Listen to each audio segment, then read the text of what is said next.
Olá! Quais as implicações práticas da teoria do garantismo penal?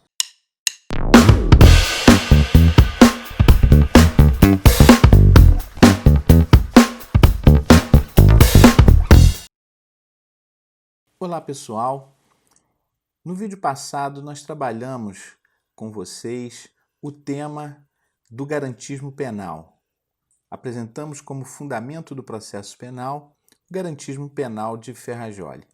E lá fizemos algumas notas conceituais, atrelando o garantismo à ideia de legalidade, de separação de poderes, enfim, e principalmente do objetivo maior do garantismo penal como uma teoria que tem por escopo limitar o poder punitivo estatal. Hoje traremos aqui algumas implicações práticas relacionadas ao garantismo penal.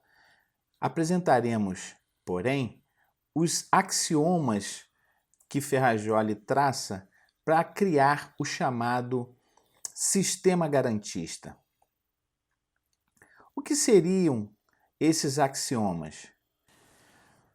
Esses axiomas apresentados por Ferrajoli, que constituem assim o sistema garantista ou o sistema SG, têm por escopo condicionar a realidade jurídica, tanto no que diz respeito à produção normativa como às práticas do judiciário. E é mais ou menos esse link que tentaremos fazer aqui nesse momento. Ele apresenta como primeiro axioma a ideia de não há pena sem crime. Também não é uma novidade ao operador do direito, ao estudante de direito de modo geral, como também e principalmente a ideia de não há crime sem lei, ou seja, a expressão do princípio da legalidade. Para que haja uma pena, há que se ter um crime. Para que se tenha um crime, há que se ter uma lei prévia estabelecendo isso. Agora, de igual modo, não se pode ter uma lei penal sem necessidade, uma lei penal desnecessária. Isso espelha a ideia de economicidade, de necessidade do direito penal, de intervenção apenas naquilo que for essencial, o direito penal como última ratio. Não há necessidade se não houver injúria, se não houver lesão. Então não se pode criar uma lei penal sem necessidade e a necessidade decorre da lesão a um bem jurídico.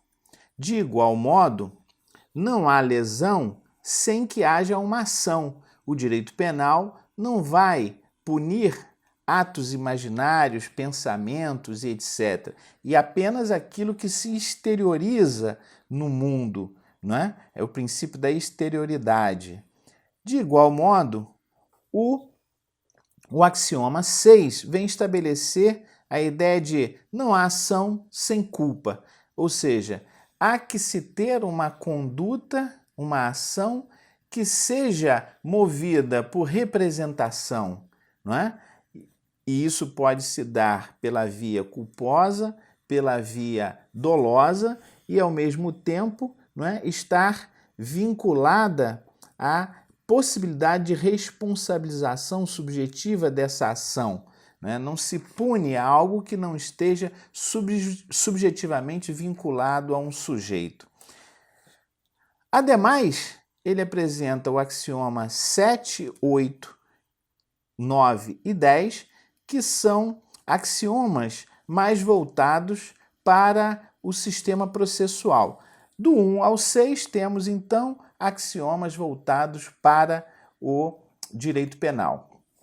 E o primeiro axioma processual seria o nulla culpa sine judicio, ou seja, para se apurar a culpa é preciso a intervenção judicial, o princípio da jurisdicionalidade. Né?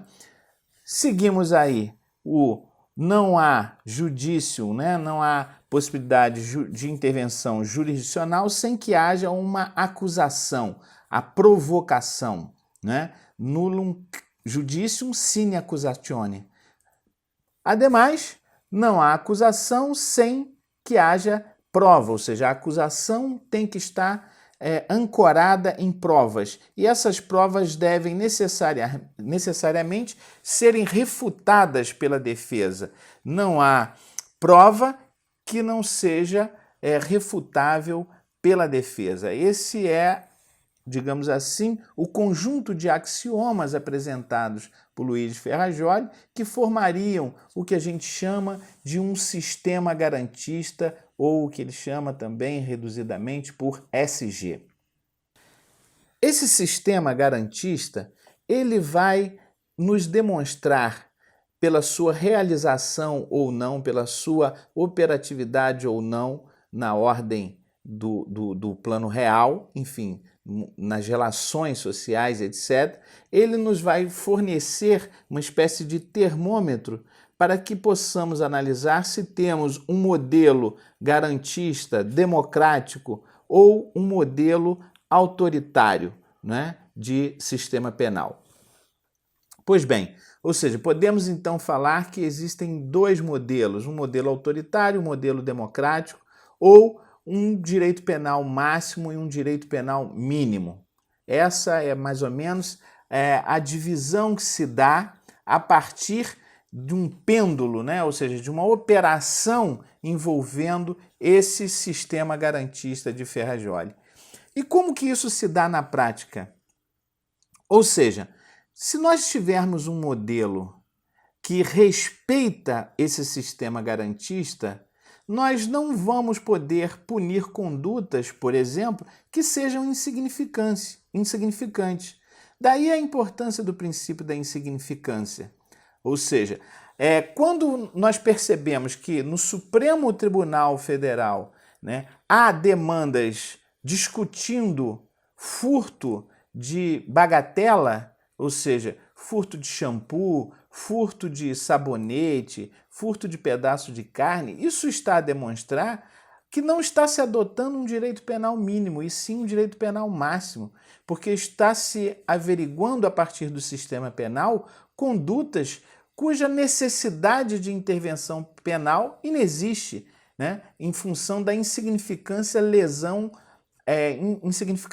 ao bem jurídico tutelado, ou seja, avilta-se aquele axioma vinculado ao princípio da lesividade. Quando nós pegamos um sistema penal que pune crimes, né, delitos de perigo abstrato, de igual modo está-se-á ferindo a ideia, o axioma, né, do princípio da lesividade e até da exteriorização de uma conduta.